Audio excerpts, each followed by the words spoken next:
Welcome back. पिछले video में हमने क्वेश्चन नंबर 70 तक का एक्सप्लेनेशन देख लिया था। इस वीडियो में हम लोग 71 से लेके 150 तक के क्वेश्चन देखेंगे। इसमें आपको मध्यकालीन भारत का इतिहास यानी दिल्ली सल्तनत से होते हुए मुगल काल और भक्ति काल तक के क्वेश्चन देखने को मिलेंगे। तो आइए अपना डिस्कशन शुरू करते हैं क्वेश्चन नंबर 71 से। निम्नलिखित में से सही कथन चुने। कुतुबी वंश की स्थापना कुतुबुद्दीन ऐबक ने की थी। ये स्टेटमेंट बिल्कुल सही है। प्रथम इलबारी वंश की स्थापना बलबन ने की थी। ये गलत है क्योंकि प्रथम इलबारी वंश की स्थापना इल्तुतमिश ने की थी। इल्तुतमिश। द्वितीय इलबारी वंश की स्थापना इल्तुतमिश ने की थी। नहीं, ये भी गलत है, ये बलबन ने किया था। तो हमारा जो आंसर है वो है केवल एक ऑप्शन ए। एक्चुअली क्या है देखिए, जो गुलाम वंश है इसके बहुत सारे नाम हैं। इलबारी, गुलाम और मामलुक, ये सब इन्हीं नामों से ये जाना जाता था। आपको पता है इसने कब से कब तक शासन किया था? 1206 से लेके 1290 तक। और ये थे कौन? ये तुर्क थे। इनफैक्ट उनके गुलाम थे, तुर्की गुलाम थे ये। और किसके? मोहम्मद गौरी के। मोहम्मद गौरी के गुलाम थे। ठीक है। आपको पता है कि मोहम्मद गौरी कुतुबुद्दीन ऐबक के संरक्षण में क्या भारत को छोड़ के वापस जाता है और कुतुबुद्दीन ऐबक भारत में गुलाम वंश की स्थापना करता है। अब कुतुबुद्दीन ऐबक के बाद दिल्ली के सिंहासन पर कौन बैठता है? ये बैठता है उसका बेटा आराम शाह। और आराम शाह को हटा देता है कौन? इल्तुतमिश। इल्तुतमिश हटाता है, जो उस समय कहा बदायूं का गवर्नर था। बदायूं का गवर्नर था। तो ये आराम शाह को हटा देता है। तो आप देख रहे हैं कि फैमिली चेंज जो है वो डिस्टर्ब हुई। इल्तुतमिश के आने से फैमिली चेंज डिस्टर्ब हो जाती है। इसलिए ये बात कही जा रही है कि प्रथम इलबारी वंश। ठीक है। तो ये स्थापना किसने की? इल्तुतमिश ने। अब दूसरी बार हम देखते हैं कि इल्तुतमिश के बाद बलबन बैठता है। तो इल्तुतमिश का जो पौत्र था, पौत्र यानी बेटे का बेटा, कौन? नसीरुद्दीन महमूद। नसीरुद्दीन महमूद। बलबन अपनी बेटी की शादी भी करता है इससे, और बाद में इसको हटा के क्या करता है? खुद गद्दी पर काबिज हो जाता है। तो आप देख रहे हैं कि दूसरी बार क्या हो रहा है कि फैमिली चेन डिस्टर्ब हो रही है। ठीक है। इसलिए ये कहा जा रहा है द्वितीय इलबारी वंश। ठीक। और इसकी स्थापना कौन करता है? बलबन।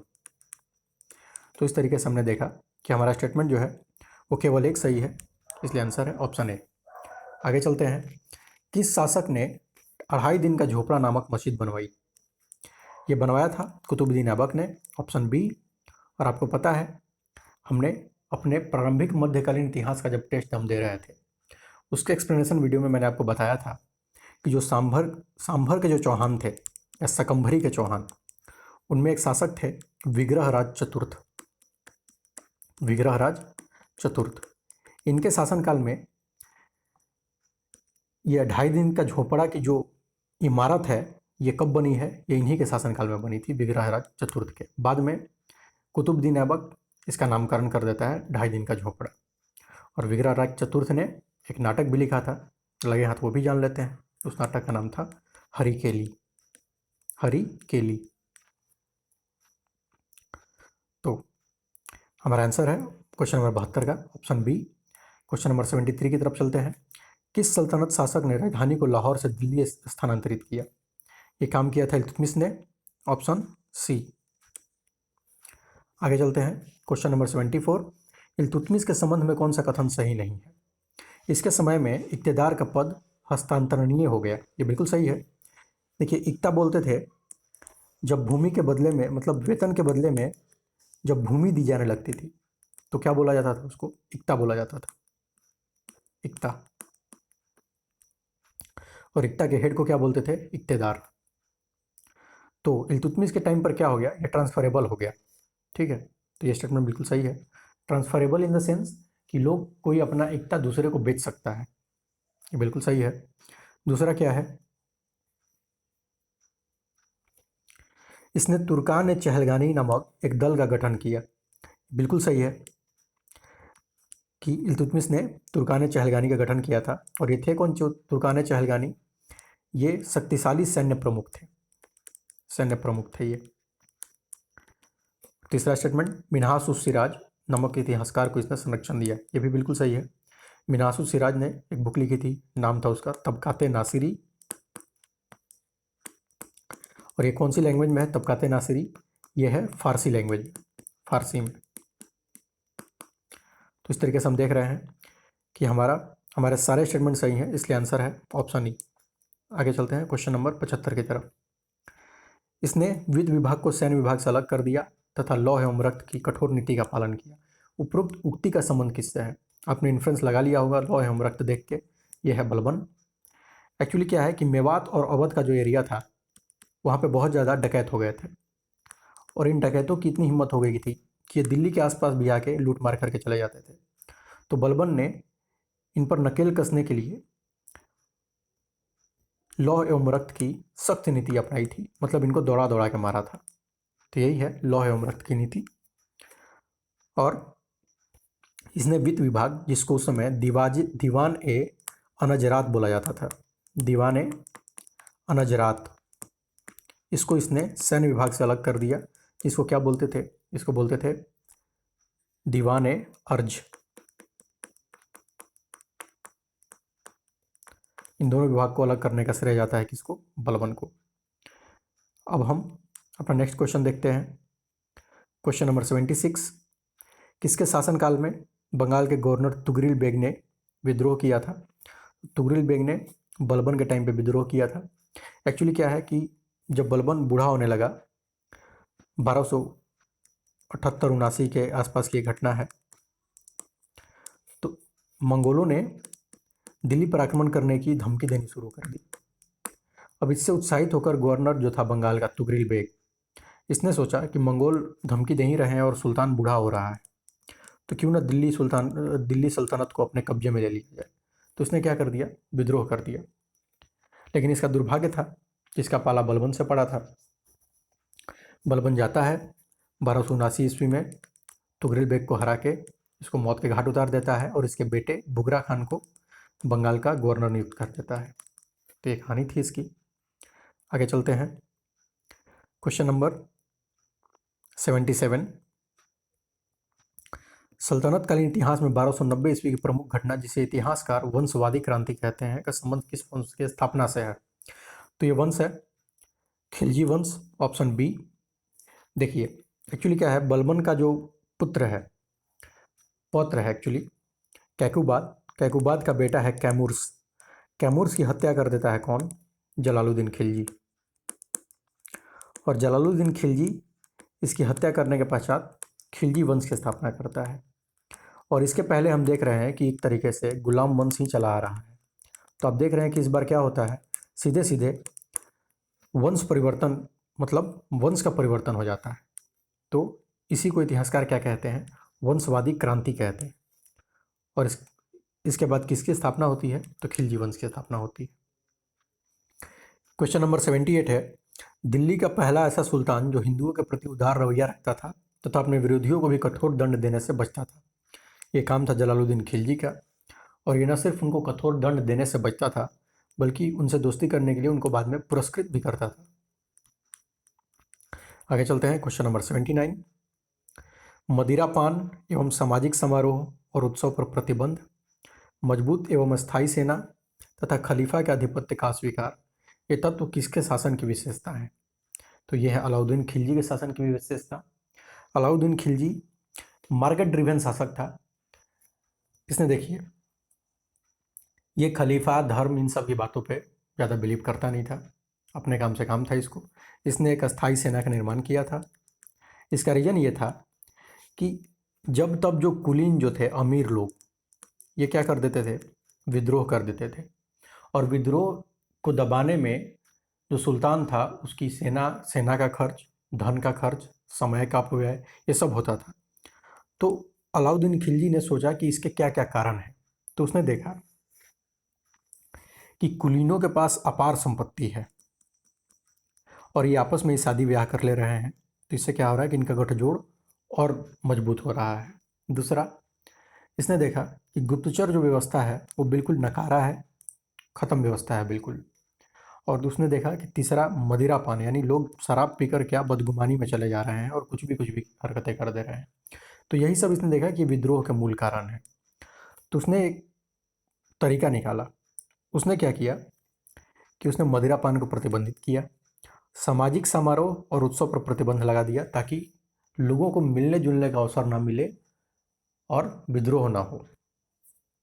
उसने कुलीनों के आपस में शादी करने पर भी क्या लगा दिया था, प्रतिबंध लगा दिया था। और उसने एक मजबूत एवं अस्थायी सेना का निर्माण किया कि अगर गलती से विद्रोह हो भी गया तो उसको आसानी से कुचला जा सके। तो ये सब अलाउद्दीन खिलजी ने किया था। आगे चलते हैं, क्वेश्चन नंबर 80 देखते हैं। एकमात्र हिंदू धर्म परिवर्तित शासक जो दिल्ली के सिंहासन पर बैठा, ये कौन था? ये था नसीरुद्दीन खुसरो शाह।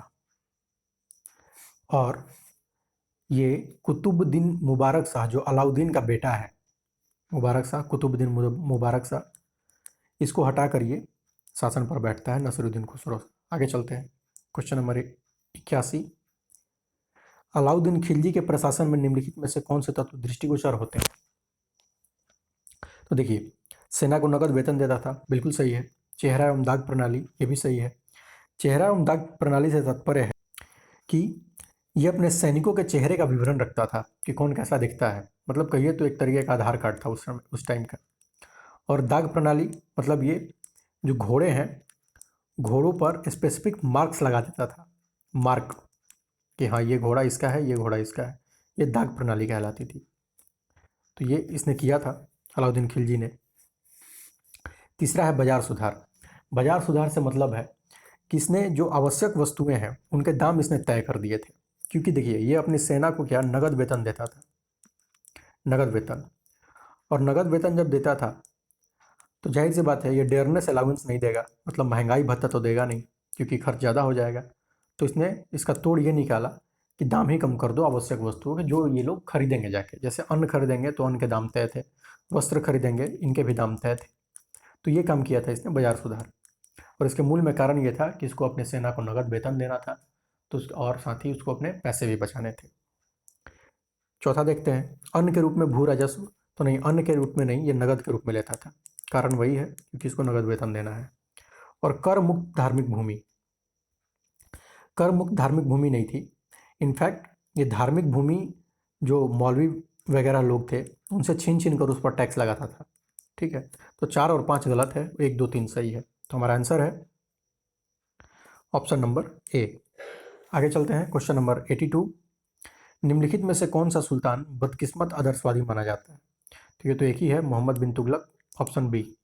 एक्चुअली क्या है कि इसने कुछ कुछ अभियान किए थे, और अभियान जो इसके हैं वो सारे असफल साबित हुए। कहने का मतलब है कि इसने गलत टाइम पर गलत डिसीजन लिया। जैसे इसने एक मुद्रा चलाई थी, सांकेतिक मुद्रा। इसमें इसने कहा था कि हम तांबे की मुद्रा चलाएंगे और जिसकी वैल्यू कितनी होगी, चांदी के सिक्कों के बराबर होगी। तो लोगों से एक्सपेक्ट कर रहा था कि लोग चांदी देकर और तांबे ले लेंगे। ये बेवकूफ़ी थी, लोगों ने ऐसा किया नहीं। और बाकी जो तांबे के सिक्के मार्केट में आ गए थे उनको वापस उठाने के लिए इसको लोगों को राजकोष से चांदी देनी पड़ी। तो राजकोष ऑलमोस्ट खाली हो गया था उस टाइम। तो ये सांकेतिक मुद्रा थी। दूसरा था, इसने अपनी राजधानी दिल्ली से देवगिरी ट्रांसफ़र कर दी। और दिल्ली से देवगिरी के बीच का जो डिस्टेंस है वो 1500 किलोमीटर है।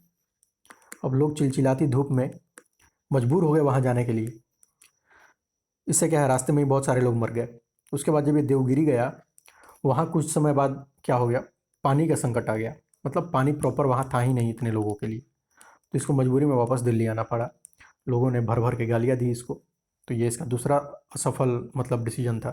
तीसरा, इसने क्या किया कि जो गंगा यमुना का दोआब है, जो आमतौर पर क्या है, बहुत उपजाऊ है, उस पर इसने टैक्स बढ़ा दिया। कह दिया कि उत्पादन का आधा टैक्स देना होगा। बात सही होती, लेकिन टाइम गलत था। टाइम इसलिए गलत था क्योंकि उस समय गंगा दोआब में अकाल पड़ा हुआ था, और अकाल जब ख़त्म हुआ तो वहाँ प्लेग फैल गया। और उसी बीच इसने डिसीजन दे दिया कि यहाँ पे टैक्स आधा हो गया है, मतलब उत्पादन का आधा। लोग बौखला गए कि ये पागल शासक है। इसके अलावा 2-3 और इसके असफल अभियान हैं। जैसे एक इसने कराचिल पर अभियान किया था, कराचिल पर। ठीक है, वो इतना दुर्गम इलाका था कि उसको जीतना एक तरीके से जीतने में इसकी बहुत हानि हुई, सेना की भी, धन की भी और समय की भी। तो ये भी कराची अभियान भी असफल हो गया। और ईरान में क्या था एक बार कि ईरान में थोड़ी पॉलिटिकल अनस्टेबिलिटी आ गई थी, तो इसने सोचा कि ईरान को हड़प लिया जाए, मतलब ईरान से युद्ध करेंगे। तो इसने एक विशाल सेना का गठन किया और उस सेना को बैठा के 1 साल तक वेतन देता रहा। और जब आक्रमण करने की बारी आई तो ईरान के हालात सुधर चुके थे, तो इसने अपना ये आइडिया ड्रॉप कर दिया। तो मतलब ये 1 साल का जो वेतन है ये राजकोष पर क्या हो गया, भार पड़ा राजकोष पर।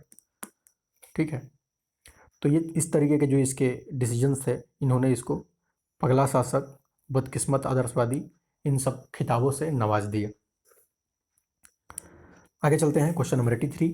मोहम्मद बिन तुगलक को विरोधाभासों का मिश्रण किसने कहा? तो ये कहा है बर्नी ने। और बदायूनी ने ये कहा है, जब ये मोहम्मद बिन तुगलक की डेथ हो जाती है तो बदायूनी बोलता है कि सुल्तान को प्रजा से और प्रजा को सुल्तान से मुक्ति मिलेगी, मुक्ति। ठीक है, आगे चलते हैं, क्वेश्चन नंबर 84। वह पहला सुल्तान कौन था जिसने सर्ब या सिंचाई कर लगाया? तो ये था फिरोज शाह तुगलक, क्योंकि इसने सिंचाई के लिए बहुत सारी नहरें बनवाई थी, बहुत सारी नहरें बनवाई थी और इसने सिंचाई कर लगाया था। इसके बारे में एक बात ये जानिए कि इसको कुलीनों ने चुना था, मतलब समर्थन दिया था इसको। तो ये कुलीनों को और मौलवियों को बहुत खुश रखता था। तो इसके लिए क्या करता था ये, जो गैर हिंदू हैं, गैर मुस्लिम सॉरी, उन पे ये बहुत कट्टरता से जजिया लगाता था। जजिया कर एक टाइप का कर था। इसके अलावा टैक्स में कुलीनों को हिस्सा वगैरह भी देता था। ठीक है, फिरोज शाह तुगलक। इस बार जो सचिवालय का एग्जाम हुआ था उसमें फिरोज शाह तुगलक की आत्मकथा पूछ ली गई थी। बहुत सारे लोगों ने इसका आंसर गलत मार्क कर दिया था। लोग तारीख़ फिरोज शाही मार के आ गए, क्योंकि तारीख़ फिरोज शाही बर्नी की किताब है और फिरोज शाह तुगलक की आत्मकथा का नाम है फुतुहाते फिरोज शाही, फुतुहाते फिरोज शाही। चलिए हम अपने अगले क्वेश्चन की तरफ चलते हैं। सल्तनत काल में ज़कात शब्द किस अर्थ में प्रयुक्त हुआ है? तो सल्तनत काल में ज़कात जो है वो एक प्रकार का दान है। ऐसा माना जाता है मुस्लिम धर्म में कि मुस्लिमों को अपनी कमाई का एक हिस्सा दान कर देना चाहिए, उसको ज़कात बोला जाता है। Option B. क्वेश्चन नंबर 86 देखते हैं। तैमूर के दिल्ली आक्रमण के समय दिल्ली का शासक कौन था? तो देखिए, तैमूर के दिल्ली आक्रमण कब होता है? 1398 के आसपास होता है। उस समय नसीरुद्दीन महमूद शासन कर रहा था, मोहम्मद, ये तुगलक था। तैमूर दिल्ली पर आक्रमण करता है, भयंकर लूट मार मचाता है, तुगलक वंश की ईंट से ईंट बचा देता है। इसके बाद क्या है, इसी के बाद खिज्र खान सैयद वंश की स्थापना करता है। यहाँ से एक इंपॉर्टेंट डेवलपमेंट होने वाला है, इसलिए थोड़ी स्टोरी बता रहा हूँ। खिज्र खान सैयद वंश की स्थापना करता है और सैयद वंश का जो लास्ट शासक है वो कौन है? अलाउद्दीन अहमद शाह। अलाउद्दीन अहमद शाह। अलाउद्दीन अहमद शाह से अपनी सेना संभलती नहीं है, तो इसका जो मिनिस्टर है, चीफ मिनिस्टर, वजीर, ये बहलोल लोदी को इनविटेशन देता है कि आप आके हमारी सेना का क्या करिए, नेतृत्व करिए, मतलब कमांडर बनिए हमारे सेना के। तो बहलोल लोदी आ जाता है। अहमद शाह को पता चल जाता है कि अब मेरा सुल्तान बने रहना संभव नहीं है, तो ये बदायूं चला जाता है, सब कुछ छोड़ के बदायूं। तो यही बहलोल लोदी आता है और लोदी वंश की स्थापना करता है। और लोदी वंश जो है ये दिल्ली सल्तनत काल में अफगान प्रमुखों द्वारा शासित पहला वंश है। मतलब अब यहीं से तुर्क जो है वो दिल्ली सल्तनत से बाहर हो जाते हैं और पिक्चर में कौन आ जाते हैं? अफगान। ये इंपॉर्टेंट डेवलपमेंट था। तो आगे चलते हैं, क्वेश्चन नंबर 87। दिल्ली सल्तनत काल में अफगान प्रमुखों द्वारा शासित पहला वंश हमने बात की, लोदी वंश था। Question number 88। उस सुल्तान को पहचानिए जिसने आगरा की स्थापना की और गुलरुखी के नाम से कविताएं लिखी। ये लिखा है, ये है सिकंदर लोदी और इसने एक मेजरमेंट का इसने इस्तेमाल किया था, गज ए सिकंदरी, गज ए सिकंदरी। Question number 89। सल्तनत कालीन सुल्तानों के बारे में गलत कथन चुनिए। बलबन अति निष्पक्षता के साथ न्याय करता था, ये बिल्कुल सही है। मोहम्मद बिन तुगलक उलेमाओं को कठोर दंड देने से बचता था, ये गलत है। मोहम्मद बिन तुगलक उलमाओं को भी कठोर से कठोर दंड देता था। ये सही है, ये गलत है। इब्राहिम लोदी खुले तौर पर कुलीनों को अपमानित और तिरस्कृत करता था। ये बिल्कुल सही है। और यही इब्राहिम लोदी के पतन का कारण भी बना, क्योंकि इसने जो पंजाब का गवर्नर था दौलत खान लोधी, इब्राहिम लोदी ने उसकी इतनी इंसल्ट कर दी भरे दरबार में कि ये क्षुब्ध हो गया बेचारा, और इसने बाबर को आमंत्रण दिया कि आप आइए, दिल्ली पर आक्रमण करिए, मैं आपको सपोर्ट करूंगा। तो बाबर आता है, आक्रमण करता है और इब्राहिम लोदी को भगा के मुगल काल की स्थापना करता है, मुगल वंश की। चलिए आगे चलते हैं। खैर, तो इसमें हमारा आंसर कौन सा होगा? हमारा आंसर होगा ऑप्शन बी। आगे चलते हैं। क्वेश्चन नंबर 90, दीवाने अर्ज निम्नलिखित में से क्या था? हमने बात की इसकी, सैन्य विभाग था और इसके हेड को क्या बोलते थे? आरिज ए मुमालिक। आरिज ए मुमालिक। अर्ज और आरिज ये दोनों मात्रा मिला के आप इनको याद कर सकते हैं। क्वेश्चन नंबर 91 पे चलते हैं। दिल्ली सल्तनत की प्रशासनिक इकाइयों को घटते क्रम में सजाएं। तो देखिए, दिल्ली सल्तनत में जो प्रशासनिक इकाइयाँ थीं वो इक्ता, सिख, परगना और गांव में डिवाइडेड थी। इक्ता जो है ये आधुनिक जो हमारा स्टेट है, राज्य के इक्विवेलेंट होता था, और इसके हेड को क्या बोलते थे? मुक्ति या वली, ये बोला जाता था। सिख जो है ये जिला की इक्विवेलेंट था, और जिला, इसके हेड को क्या बोलते थे? सिकदार। परगना जो है ये अनुमंडल के इक्विवेलेंट था, उपजिला, और इसके हेड को क्या बोलते थे? आमिल। और गांव के हेड को बोलते थे मुकद्दम या चौधरी।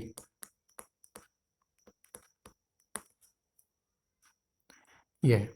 तो हमारा आंसर कौन सा होगा? हमारा आंसर होगा ऑप्शन ए, 1 2 3 4। आगे चलते हैं। क्वेश्चन नंबर 91 हो गया। क्वेश्चन नंबर 92, दिल्ली का वह सुल्तान कौन था जिसकी ख्याति भारत में सबसे बड़ी नहरों के जाल का निर्माण करने वाले की थी? हमने डिस्कस किया, फिरोज शाह तुगलक। आगे चलते हैं। सल्तनत काल में फवाजिल का क्या अर्थ था? देखिए, फवाजिल वर्ड का हम लोग आज भी यूज करते हैं, कमोबेश, थोड़े से अपभ्रंश में फाजिल। और ये होता क्या है? ये होता है इक़्तिदार जब थे जो राजकोष से अतिरिक्त दान देते थे, मतलब अतिरिक्त राशि का भुगतान करते थे, उसको फवाजिल कहते थे। आगे चलते हैं। क्वेश्चन नंबर 94, निम्नलिखित पुस्तकों एवं उनके लेखकों की कौन सी जोड़ी सही नहीं है? तो इसमें सभी सही हैं। तारीख़ फ़िरोज़ शाही बर्नी ने लिखी है, किताबुल हिंद अल बरूनी ने, और तबकाते नासिरी हमने बात की मिनहाजुस सिराज ने। तो इसमें हमारा आंसर हो जाएगा option E. Question number 95, Vijayanagar साम्राज्य के निम्नलिखित वंशों को क्रम से सजाइए।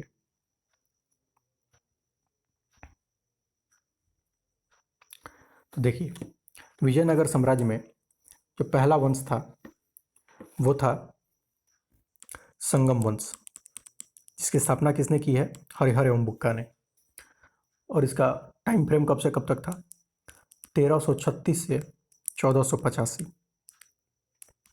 उसके बाद आता है सालू वंश, सालू, 1485 से 1503। उसके बाद तुलु आता है 1503 से 1570। और लास्ट में आता है अराविडू।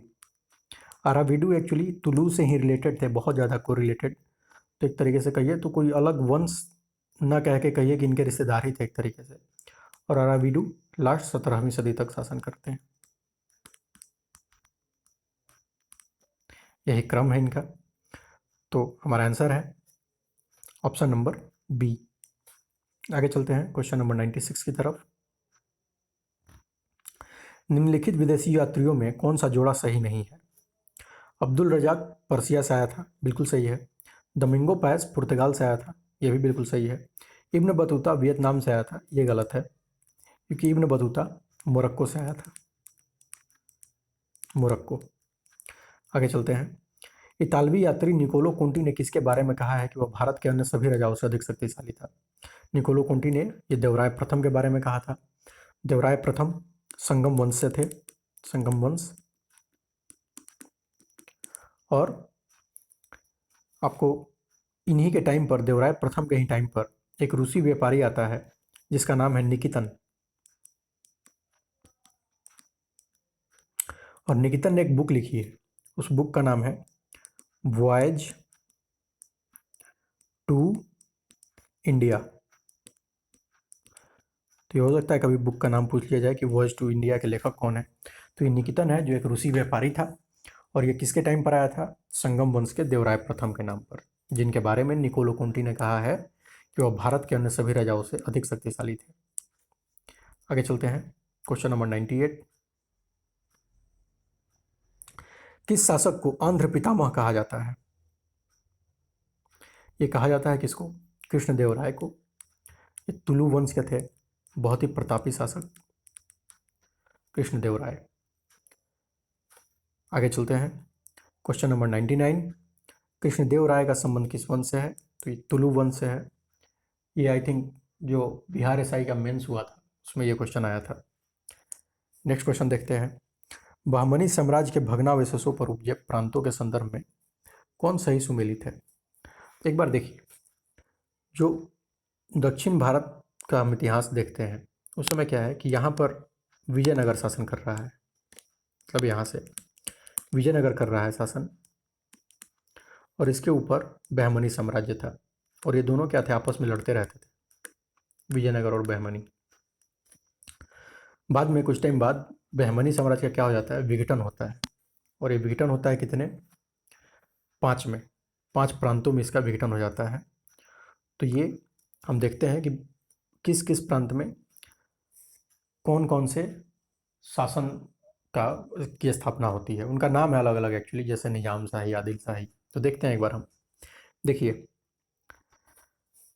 अहमदनगर जो है, अहमदनगर, ये निजाम शाही की स्थापना कहाँ होती है?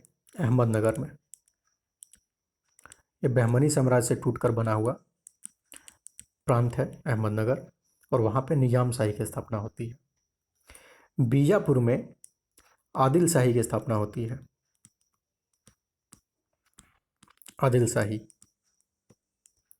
और गोलकुंडा में कुतुब शाही की स्थापना होती है, कुतुब शाही।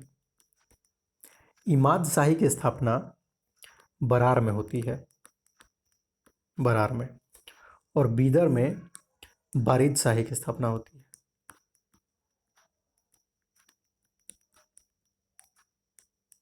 इस प्रकार हमने देखा कि कोई भी ऑप्शन सही नहीं है, इसलिए आंसर जो है वो है ऑप्शन ई। Question number 101। प्रसिद्ध संत और कवयित्री मीराबाई किस शासक की बहू थी? देखिए, आपको पता है मेवाड़ के जो शासक हैं, मेवाड़ यानी उदयपुर के आसपास, उसके शासक कौन थे? राणा सांगा। इन्हीं के पुत्र हैं कौन? महाराणा भोजराज।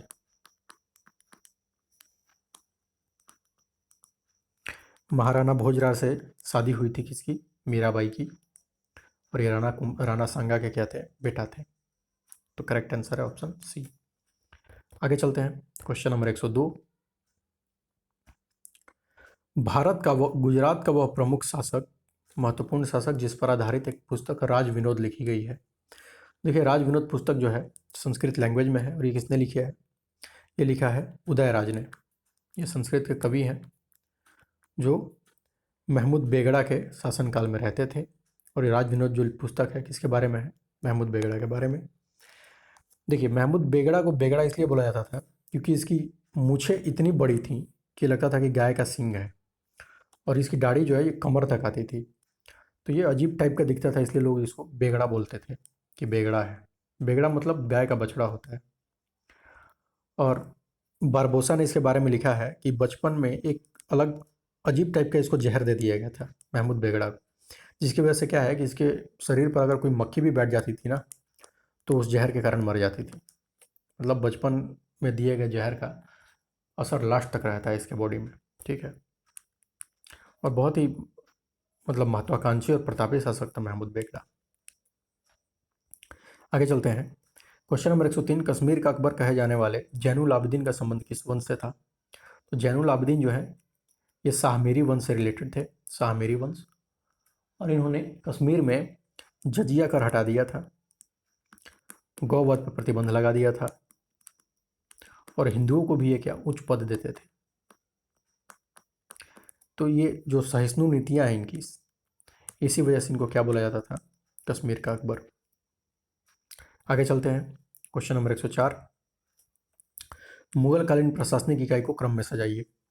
देखिए, हमने अभी दिल्ली सल्तनत का वो के देखा था प्रशासनिक इकाई का क्रम।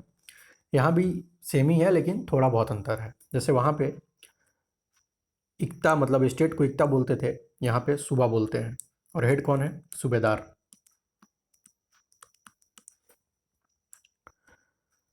सरकार जो है वो जिला को बोला जाता है, जिला। और यहाँ पे दो लोग शासन करते हैं, एक फौजदार जो लॉ एंड ऑर्डर देखेगा, लॉ एंड ऑर्डर से रिलेटेड चीज़ें, और एक है अमल गुजार, ये क्या देखेगा? ये भू राजस्व से रिलेटेड मामले देखेगा।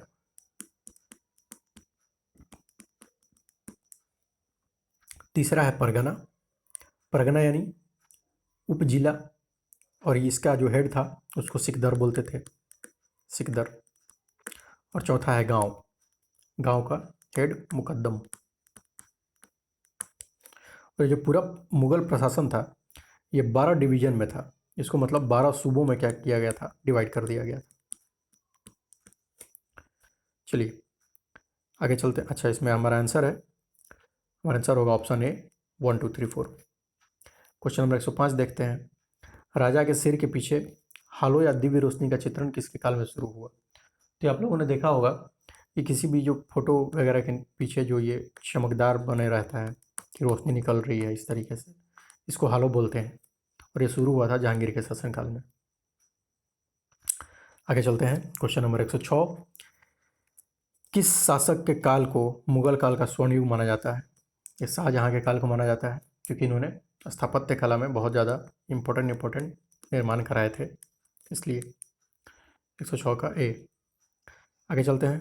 क्वेश्चन नंबर 107, भक्त तुकाराम किस मुगल बादशाह के समकालीन थे? भक्त तुकाराम महाराष्ट्र के थे,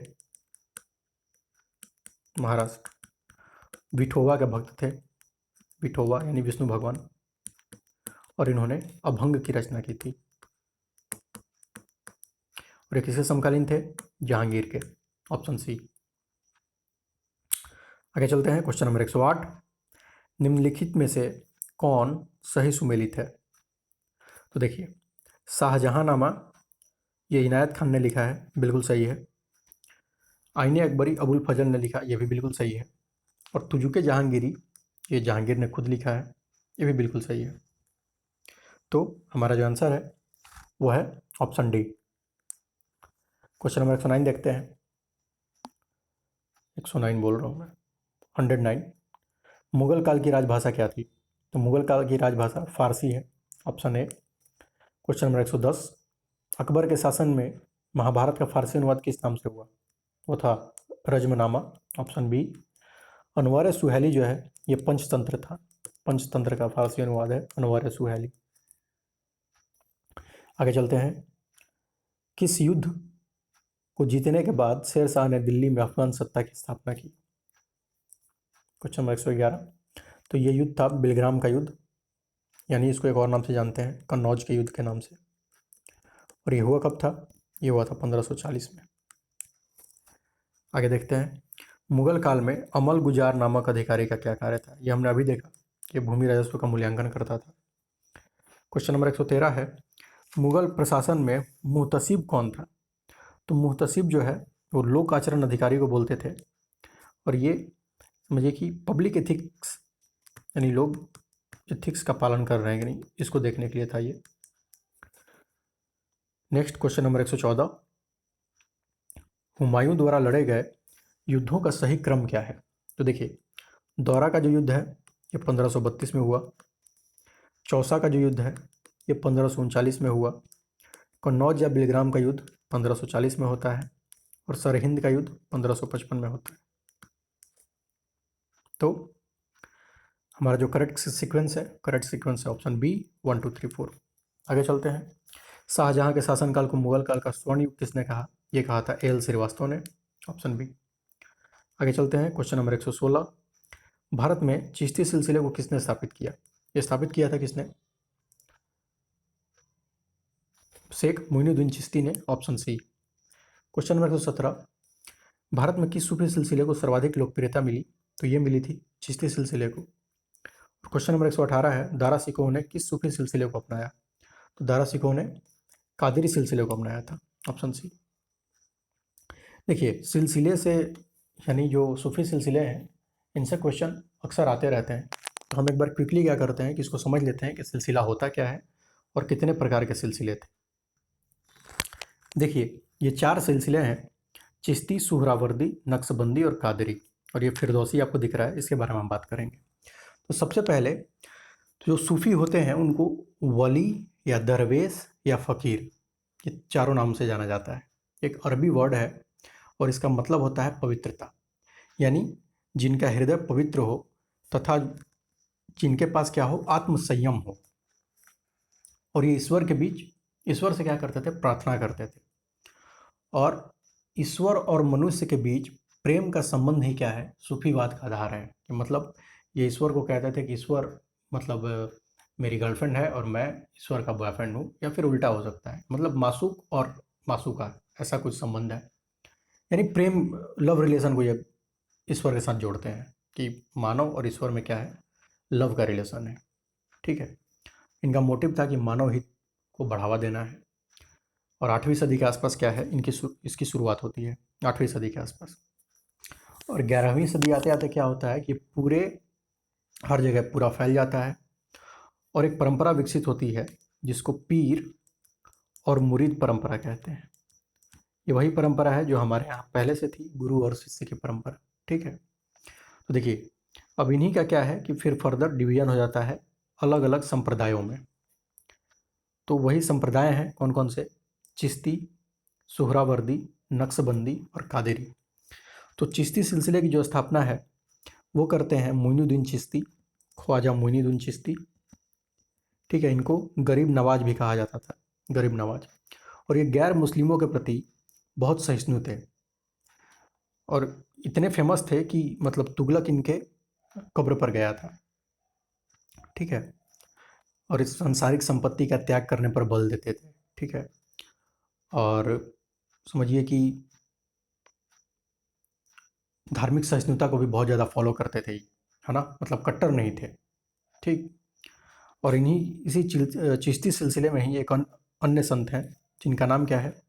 ख्वाजा फरीदुद्दीन, जिनको बाबा फरीद भी बोला जाता है, बाबा फरीद। ठीक है। इनका पूरा नाम क्या था? ख्वाजा फरीदुद्दीन गंज शक्कर। ठीक है। ये जो इनका मानना था बाबा फरीद का कि जो अमीर लोग हैं और जो शासक वर्ग के लोग हैं उनके साथ किसी प्रकार की जो संबंध है, किसी प्रकार का रिलेशन संतों को नहीं रखना चाहिए, कि इनका मानना था। ठीक। और आपको एक और बात इनके बारे में बताते चलें कि जो गुरु ग्रंथ साहिब हैं, गुरु ग्रंथ साहिब जो बुक है, उस बुक में क्या है? इनकी रचनाएं शामिल हैं। ठीक। फिर इन्हीं में एक और संत हुए हैं फेमस, उनका नाम है निजामुद्दीन औलिया, है ना। और निजामुद्दीन औलिया जो है, इनका क्या है? इनका बहुत ज़्यादा डिफरेंसेस थे इनके किसके साथ? मुबारक खिलजी के साथ और गयासुद्दीन तुगलक के साथ। ठीक। और निजामुद्दीन औलिया के शिष्य थे नसीरुद्दीन। ये नाम याद रखिएगा, नसीरुद्दीन। नसीरुद्दीन जो है इनको क्या बोला जाता है? चिराग देहलवी। ठीक। चिराग यानी दिल्ली का चिराग, दिल्ली का चिराग, ये नसीरुद्दीन को बोला जाता है। और निजामुद्दीन औलिया के बारे में कहा जाता है कि इन्होंने 7 सुल्तानों का राज्य देखा था, 7 सुल्तानों का। ठीक है। और लास्ट इनमें कौन है? सलीम चिश्ती हैं, जिसके नाम पर, सलीम चिश्ती के ही नाम पर जहांगीर का नाम क्या है? सलीम रख दिया था अकबर ने। ये फतेहपुर सिकरी में इनकी कब्र है। ठीक। तो ये क्या है? ये चिश्ती सिलसिला है। तो इसमें मेन बात आपको जो याद रखनी है वो ये है कि ये काफ़ी सहिष्णु टाइप के हैं, है ना। अब हम आगे चलते हैं, सुहरावर्दी को देखते हैं। सुहरावर्दी की स्थापना की थी भारत में बहाउद्दीन जकारिया ने, जकारिया। और ये सुहरावर्दी सिलसिला फिरदौसी सिलसिला मतलब फिरदौसी जो सिलसिला है वो सुहरावर्दी का ही क्या है, एक पार्ट है। और ये फिरदौसी जो है ये बिहार में बहुत फेमस होता है ना, फिरदौसी। और ये किसका पार्ट है, सुहरावर्दी का। अब देखिए सुहरावर्दी जो है ये रहस्यवाद पर बहुत जोर देते थे कि मतलब थोड़ा माहौल बनाया जाए कि संतों का एक माहौल होना चाहिए, है ना। तो रहस्यवाद पर जोर देते थे। शासकों के साथ इनके संबंध अच्छे थे, है ना। ये पक्षधर थे कि नहीं, शासकों के साथ मिलकर रहना चाहिए, ठीक है। नेक्स्ट जो है वो है नक्शबंदी। अब नक्शबंदी की स्थापना की थी किसने, शेख बहाउद्दीन नक्शबंद ने। नाम में इनके नक्शबंद लगा हुआ है। और ये समझिए कि हिंदू और जो सिया मुस्लिम हैं कट्टर विरोधी थे इनके, मतलब धार्मिक कट्टरता इनमें कूट कूट कर भरी थी नक्शबंदियों। ये धार्मिक संगीत का भी विरोध करते थे, मकबरों की यात्रा पर भी विरोध करते थे। इवन अकबर की भी इन्होंने बुराई की थी, उसकी उदार नीतियों की। और ईश्वर और मनुष्य के बीच में ये कहते थे कि नहीं, ये कोई प्रेमी प्रेमिका का संबंध नहीं है, ईश्वर मालिक है और हम दास हैं। ये मानना था नक्शबंदियों का। और कादरी सिलसिला जो है ये किसने किया था, शेख कादिर जिलानी ने इसकी स्थापना की थी, शेख कादिर जिलानी ने। और ईश्वर और उसकी रचना एक है और समरूप है, ये मानते थे, मतलब सब कुछ ईश्वर ने बनाया है, ये कादरी मानते थे। और जो दारा सिको है ये क्या है, इसी सिलसिले को मानता था, दारा सिको। तो ये थी पूरी जानकारी किसकी, सूफी सिलसिले की। और जो क्वेश्चन आएंगे वो इतने से मेरे ख्याल से बन जाने चाहिए। तो आइए अब हम अपने ओरिजिनल क्वेश्चन की तरफ लौटते हैं। क्वेश्चन नंबर 118 को हमने देख लिया था, दारा सिको ने किस सूफी सिलसिले को अपनाया, तो ये कादरी को अपनाया था। क्वेश्चन नंबर 119 देखते हैं, किस सूफी संत को चिराग देहलवी कहा जाता है, ये हमने अभी देखा, शेख नसीरुद्दीन को, ठीक है। उसके बाद किस सुल्तान से निजामुद्दीन औलिया ने भेंट करने से इनकार कर दिया था, तो ये था कौन सा, जलालुद्दीन खिलजी, ये बात की हमने। नेक्स्ट, महात्मा गांधी के प्रिय भजन वैष्णव जन तो तेने कहिए के रचयिता कौन है, ये है नरसिंह मेहता, ठीक है। आगे चलते हैं, किस भक्ति संत ने अपने संदेश प्रचार के लिए सबसे पहले हिंदी का प्रयोग किया, ये किया था रामानंद ने, ऑप्शन ए। आगे चलते हैं, किस संत को प्रचंड बौद्ध यानी छिपा हुआ बौद्ध की संज्ञा दी जाती है, ये Adi Guru Shankaracharya, option B. Question number 124, Bijak के रचयिता कौन है, तो यह है कबीर, ऑप्शन सी। आगे चलते हैं, क्वेश्चन नंबर 125, शंकराचार्य द्वारा स्थापित मठों में कौन सही नहीं है, तो एक बार देख लेते हैं हम। देखिए श्रृंगेरी पीठ जो है वो मैसूर में है, ये सही है। मैसूर कहाँ है, कर्नाटक में, कर्नाटक में। और शारदा पीठ ये गुजरात में है, द्वारका में, ये भी सही है। अच्छा सही नहीं है पूछा जा रहा है आपसे। अच्छा गोवर्धन पीठ, नहीं गोवर्धन पीठ जो है वो पुरी में है, पुरी, उड़ीसा में। और बद्रीनाथ में कौन सा है, बद्रीनाथ में ज्योतिष पीठ है, ज्योतिष पीठ, यूपी। तो हमारा आंसर कौन सा है, हमारा आंसर है ऑप्शन सी, ये सही नहीं है। अब ये शायद कुछ रिवीजन क्वेश्चन दिए हुए हैं। पूर्व पाषाणकालीन मानव का मुख्य पेशा था, ये आप सबको पता है, शिकार, ऑप्शन सी। आगे चलते हैं, क्वेश्चन नंबर 127, किस नवपाषाणिक स्थल से गर्तवास के साक्ष्य मिले हैं, ये मिला है बुरजोम से, जो कि कश्मीर में था, option B. Question number 128, Sindhu सभ्यता की मुद्रा में किस देवता के समतुल्य चित्रांकन मिलता है। देखिए मुद्रा पे पशुपति की आकृति बनी हुई थी, पशुपति, और ये भगवान शंकर यानी भगवान शिव से मिलती जुलती थी, ऑप्शन ए। क्वेश्चन नंबर 129, किस हड़प्पाकालीन स्थल से पुजारी की प्रस्तर मूर्ति प्राप्त हुई है, तो ये प्राप्त हुई है मोहनजोदड़ो से, और ऑप्शन में कहीं मोहनजोदड़ो है नहीं, इसलिए आंसर है ऑप्शन ई। क्वेश्चन नंबर 130 देखते हैं, मनुस्मृति मुख्यतः संबंधित है, तो मनुस्मृति का जो संबंध है वो समाज व्यवस्था से है, ऑप्शन ए। समाज व्यवस्था मतलब इसमें डिवीजन है, कास्ट कह लीजिए या वर्ण कह लीजिए। आगे चलते हैं, क्वेश्चन नंबर 131। मत्स्य महाजनपद कहाँ स्थित था? तो मत्स्य महाजनपद ये राजस्थान में था, आपको पता है। Question number 132। शून्यवाद का प्रतिपादन करने वाले बौद्ध दार्शनिक का क्या नाम है? तो ये है नागार्जुन, ऑप्शन ए। और ये कहा जाता है कि आइंस्टीन का जो E=mc² है, जो फॉर्मूला थ्योरी ऑफ रिलेटिविटी, इसी से क्या है, प्रभावित है, शून्यवाद से। आगे चलते हैं, क्वेश्चन नंबर 133। त्रिरत्न यानी सम्यक धारणा, सम्यक चरित्र, सम्यक ज्ञान किससे संबंधित है? यह है जैन धर्म से संबंधित। सम्यक का मतलब होता है उचित, लेजिटिमेट। आगे चलते हैं, क्वेश्चन नंबर 134। कौटिल्य का अर्थशास्त्र संबंधित है। तो कौटिल्य का अर्थशास्त्र आपको सबको पता है, राजनीतिक जीवन से संबंधित है, राजनीतिक नीतियों से। Question number 135। कौटिल्य का अर्थशास्त्र कितने अधिकरणों में विभाजित है? इसमें है ऑप्शन ई, क्योंकि कौटिल्य का अर्थशास्त्र 15 अधिकरणों में विभाजित है। आगे चलते हैं, क्वेश्चन नंबर 136। निम्नलिखित में कथनों में से कौन सत्य है? तो देखिए, सातवाहन शासक बौद्धों पर अत्याचार करते थे, ये स्टेटमेंट गलत है। पुष्यमित्र शुंग ने बौद्धों को संरक्षण दिया, ये भी गलत है।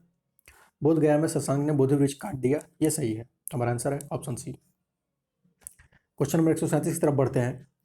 तिरुवल्लुवर की रचना है कुरल। तिरुवल्लुवर की रचना जो है कुरल, उसको क्या कहा जाता था? तो देखिए, इसको तमिल का बाइबल कहा जाता है। और तिरुवल्लुवर ये तमिल के एक ऐसे संत थे कि समझिए कि जब ये खाना खाने बैठते थे तो ये अपने साथ एक सुई लेके बैठते थे। तो एक बार इनकी पत्नी ने पूछा कि खाना खाते, और हाँ, और एक कटोरी पानी। तो इनकी पत्नी ने पूछा कि आप ऐसा क्यों करते हैं? तो इन्होंने कहा कि चावल जो ज़मीन पे अन्न गिर जाएगा उसको मैं सुई से उठा के पानी में धो के फिर से खाऊंगा, अन्न का अपमान नहीं करूंगा। तो इन्हीं की रचना है कुरल, और इसको तमिल का बाइबल कहा जाता है। देखिए, तमिल काव्य का ओडिसी किसको बोलते हैं? तमिल काव्य का ओडिसी बोलते हैं मणि मैकले को। मणि मैकले, ये किसने लिखा है मणि मैकले? ये लिखा है सिथले सतनार ने, सिथले सतनार। और यह है क्या, इसमें दो कैरेक्टर हैं, कोवलन और माधवन। इन दोनों की क्या है, लव स्टोरी है। और इनकी जो बेटी है, नहीं लव स्टोरी नहीं है, कोवलन और माधवन की जो बेटी है उसके बौद्ध बनने की कहानी मणि मैकले में। ठीक है, ये एक्चुअली था, मतलब हिडन रूप में कहिए तो बौद्धों का प्रचार और जैनों का मजाक उड़ाना था मणि मैकले। तमिल काव्य का उड़ीसी बोलते थे उसको। तमिल काव्य का इलियड किसको बोला जाता है? तो तमिल काव्य का इलियड जो है वो बोला जाता है सिलप्पा दिकारम को, सिलप्पा दिकारम।